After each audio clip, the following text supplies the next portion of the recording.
Praise the lord, హల్లెలూయా. మన ప్రభు అయిన యేసుక్రీస్తు పరిశుద్ధ నామములో ఈ పాడ్కాస్ట్ ద్వారా వాక్యం వింటున్న ప్రతి వారికి నా హృదయపూర్వకమైనటువంటి వందనాలు. దేవుడు మిమ్మల్ని దీవించునుగాక. యెషయా గ్రంథం 1వ అధ్యాయము 19వ వచనం. మీరు సమ్మతించి నా మాట వినిన ఎడల మీరు భూమి యొక్క మంచి పదార్థములను అనుభవింతురు. సమ్మతింపక తిరుగుబడిన ఎడల నిశ్చయముగా మీరు ఖడ్గము పాలగుదురు. యెహోవా ఇలాగుననే సెలవిచ్చుచున్నాడు. చదివినటువంటి వాక్య భాగంలో మనం గమనించినట్లయితే సాక్షాత్తు ప్రభువే మన సహాయకుడే, మన రక్షకుడే. ఆయనే అంటున్నారు, మీరు సమ్మతించి నా మాట వినిన ఎడల మీరు భూమి యొక్క మంచి పదార్థములను అనుభవిస్తారని సెలవిస్తున్నారు. ఒకవేళ ఆయన మాటలను మనం సమ్మతించకపోతే, మనము ఆయన మాటలను విసర్జించినట్లయితే, తృణీకరించినట్లయితే, ఎదురు తిరిగినట్లయితే మనకు అది క్షేమము కాదు, ఖడ్గము అటువంటి స్థితిలో ఉన్న వారి కొరకు ఎదురు చూస్తున్నది అనే సంగతిని మనం గుర్తించాలని కూడా ప్రభు సెలవిస్తున్నారు. ఇంతకీ ఆయన ఏమని మనకు సెలవిస్తున్నారు, ఏ విషయాలను గురించి ఆయన మాట్లాడుతున్నారు అని చూసినట్లయితే 18వ వచనంలో చూస్తాం. రండి, యెహోవా ఏ మాట సెలవిచ్చుచున్నాడు. రండి, మన వివాదము తీర్చుకొందుము. మీ పాపములు రక్తము వలె ఎర్రనివైనను అవి హిమము వలె తెల్లబడును. కెంపు వలె ఎర్రనివైనను అవి గొర్రెబొచ్చు వలె తెల్లనివగును. ఇక్కడ మనం చూస్తాం, మన పాపములను గూర్చి మనం ఒప్పుకోవాలి అని, మన యొక్క అవిధేయతను ఒప్పుకోవాలి అని, మన యొక్క అతిక్రమములను ఒప్పుకోవాలి అని, వాటిని మనం సమ్మతించి ఆయన సన్నిధిలో శిరస్సు వంచి వాటిని విడిచిపెట్టాలి అని. ఆయన యొక్క మాట ఎంతో శ్రేష్టమైనది. ఆయన మన జీవితంలోను బాగు చేసేటువంటి, దీవెనకరంగా ఉంచేటువంటి, ఆశీర్వాదకరమైనటువంటి మార్గంలో నడిపించేటువంటి మాట. ఆ మాట మన పాపములను ఎత్తి చూపుతూ, మనలను సరిచేస్తూ, సరిదిద్దుతూ, మనలను ఆయనకు ఉపయోగకరమైనటువంటి పాత్రగా మలుచినట్టుది. నేటి వాక్యం వింటున్నటువంటి నా ప్రియ సహోదరులారా, మన యొక్క పాపములు ఏ విధంగా ఉన్నవి ఆయన దృష్టికి అని చూసినట్లయితే ఎర్రనివై ఉన్నవి. కెంపు వలె అనగా ఒక వజ్రం లేదా ఒక మాణిక్యం, అది ఏ విధంగా కఠినంగా ఉంటుందో అటువంటి కఠినమైనటువంటి పాపములే అయినప్పటికీ వాటిని ఆయన హిమము వలె తెల్లగాను, గొర్రెబొచ్చు వలె తెల్లగాను మారుస్తాను అని సెలవిస్తున్నారు. మనం ఎటువంటి పాపములు ఉన్నప్పటికీ మనం ఆయన సన్నిధిలో ఈ పాపము నేను చేశాను అని సమ్మతించి ఒప్పుకునినట్లయితే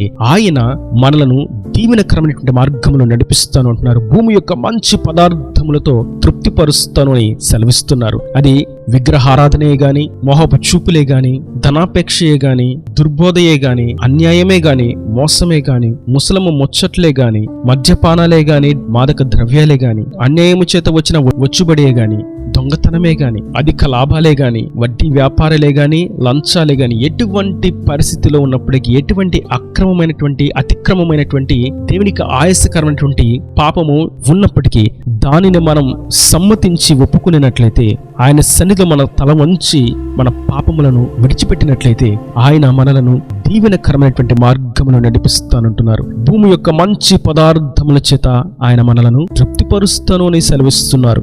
మనం ఇజ్రాయేలీలను జ్ఞాపకం చేసుకున్నట్లయితే మోషే ద్వారా వారికి దేవుని మాట వినబడినప్పుడు, ఇజ్రాయేలీలారా మీరు యెహోవాను ఆరాధించుటకు నన్ను వెంబడించుడి అని మోషే సెలవిచ్చినప్పుడు వారు సమ్మతించి మోషేను అనుసరించారు. మోషే అడుగుజాడలలో వారు అరణ్య మార్గంలో సాగిపోయారు. అక్కడ వారికి ఆహారం కావాల్సి వచ్చింది, అక్కడ వారికి దాహానికి నీరు కావాల్సి వచ్చింది. వారికి ఆయన ఆశ్చర్యమైనటువంటి, శ్రేష్టమైనటువంటి ఆహారాన్ని ఇచ్చి వారిని తృప్తిపరిచాడు.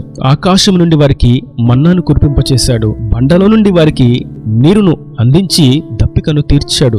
ఇలా వారు 40 సంవత్సరములు సంతోషంగా మంచి పదార్థములను అనుభవిస్తూ తృప్తిగా వారి ప్రయాణాన్ని కొనసాగించారు. ఇంకనూ వారికి మాంసాహారము తినాలని ఆశ పుట్టినప్పుడు ఆయన వారికి పూరేలను సిద్ధపరిచాడు. ఒకరోజు కాదు, 2 దినములు కాదు, 1 మాసమంతా కూడా వారు పూరేలను తిని తృప్తిపరచబడ్డారు. కారణం ఒకటే, వారు ఆయన మాటను విని సమ్మతించి మోషేను అనుసరించారు. సేవకుని అడుగుజాడల్లో వారు ముందుకు సాగిపోయారు. దైవజనుని గుర్తించారు. దేవుని చేత అభిషేకించబడిన వారు అని నమ్మారు. ముఖ్యముగా దేవుడే నన్ను పిలుస్తున్నాడు, దేవుడే మమ్మల్ని నడిపిస్తున్నాడు అని ఆయన మాటకు సమ్మతించారు. ఒకవేళ వారు సమ్మతించకుండా ఆ ఐగుప్తులోనే ఉన్నట్లయితే వారు తృప్తిపరచబడేవారు కానే కాదు, వారు సంతోషంగా ఉండేవారు కానే కాదు.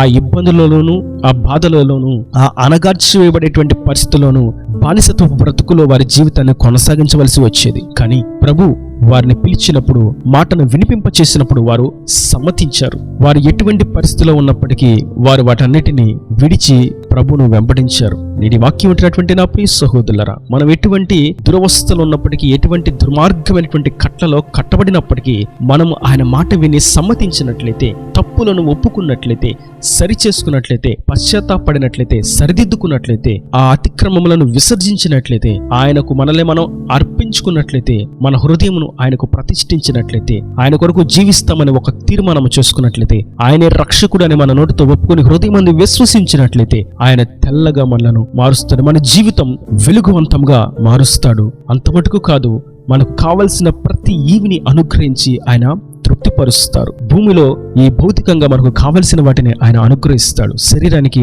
ఆరోగ్యమును కలుగు చేస్తాడు. నరనరాల్లో సత్తువను పుట్టిస్తాడు. ఎండిన ఎడారుల్లో నదులు పారునట్లుగా చేస్తాడు. ఎండిన భూమిలో మొక్కలు పెరుగునట్లుగా చేస్తాడు.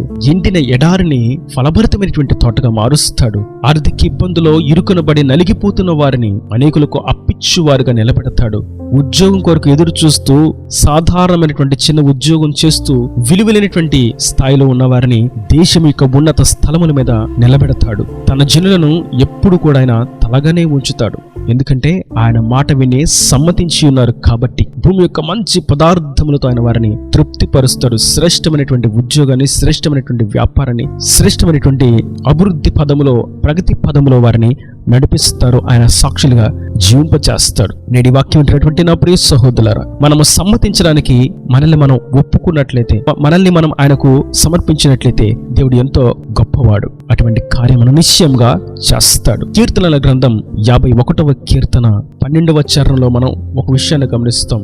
నీ రక్షణానందము నాకు మరలా పుట్టించుము, సమ్మతి గల మనస్సు కలుగు చేసి నన్ను దృఢపరచుము. కీర్తనాకారుడైనటువంటి దావీదు ఈ కీర్తనను రాస్తూ, నేను ఎంతో గొప్ప ఆధ్యాత్మిక స్థితిలో ఉన్నాను, నేను నీ చేతే నడిపించబడుతున్నాను, నీ హృదయానుసారుణ్ణి, నేను నీ చేత సాక్ష్యాన్ని పొందుకున్నవాడను, గొర్రెలు కాచుకునేటువంటి నేను ఇప్పుడు గొప్ప రాజునయ్యాను, కాబట్టి నేను అత్యంత ఘనుడను, గొప్పవాడిని, ఖ్యాతి కలిగిన వాడను, మంచి భక్తుడను, మంచి విశ్వాసిని, మంచి పరిశుద్ధులను అని ఒప్పుకునట్లేదు. కానీ తాను చేసినటువంటి అవిధేయతను, క్రమము తప్పి జరిగించినటువంటి క్రియను ప్రభువు దగ్గర ఒప్పుకుంటూ ఉన్నాడు. బెత్షెబాతో చేసినటువంటి పాపమును, తాను జరిగించినటువంటి నరహత్యను, వీటన్నిటిని ఒప్పుకుంటూ ఉన్నాడు. ఇప్పుడు అంటాడు, నాకు సమ్మతి కలిగినటువంటి మనస్సును ఇవ్వవా ప్రభువా? ఇప్పటి వరకు నేను నిన్ను గుర్తించలేదు, నీ మాటను సరిగా గ్రహించలేకపోయాను, నీకు నేను సమ్మతిగా ఉండలేకపోయాను. పాపానికి సమ్మతించాను గాని నీ పరిశుద్ధ మార్గానికి, పరిశుద్ధ మాటకు నేను సమ్మతించలేకపోయాను.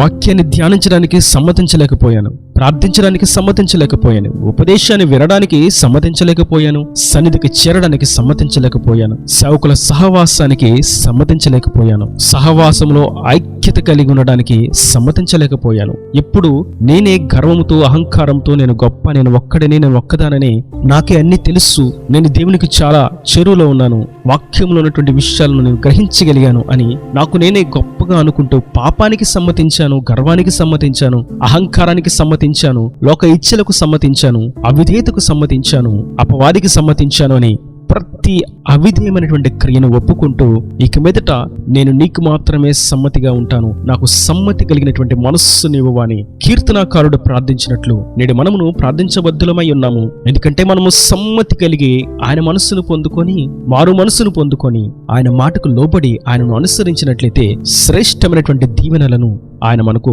అనుగ్రహిస్తాడు. అట్టి విధంగా మనము సమ్మతి కలిగినటువంటి మనస్సుతో ఆయన మాటకు లోబడదాం. మన ప్రతి పాప క్రియను, అక్రమమును, అవిధేయతను విడిచిపెడదాం. దేవుని చేత దీవెనలను పొందుకుందాం. ఈ నా దేవుని మాటలు ప్రతి వాని హృదయంలో నీరుకట్టి ఫలింపు చేయనుగాక. ఆమెన్. God bless you. తలలో వంచి కన్నులు మూసినట్లయితే మీ కొరకు చిన్న ప్రార్థన. ప్రేమ స్వరూపి కరుణా కటాక్షముల తండ్రి, నా ప్రభు వాక్యం ప్రతి వారిని మీరు నిండాలుగా దీవించండి, ఆశీర్వదించండి. సమ్మతి కలిగి నా మాట విన్నట్లయితే మీరు భూమి యొక్క మంచి పదార్థములను అనుభవిస్తారని మీరు సెలవిచ్చారు. నా తండ్రి, వాక్యం ప్రతి వారికి మీదట సమ్మతి కలిగినటువంటి మనస్సుతో నీ మాటను విని ఉపదేశానికి లోబడి ప్రతి అక్రమమును, అవిధేయతను విడిచిపెట్టి నీ చేత దీవెనలను పొందుకుంటూ కృపదయచేయండి. నీకు వారి ప్రతి అవసరతను, అక్కరను నీ మహిమను తీర్చి నీ రాకడ రాజ్యాన్ని సిద్ధపరచమని యేసు పరిశుద్ధ నామమున ప్రార్థించి పెట్టుకుంటున్నాను తండ్రి. ఆమేన్, ఆమేన్.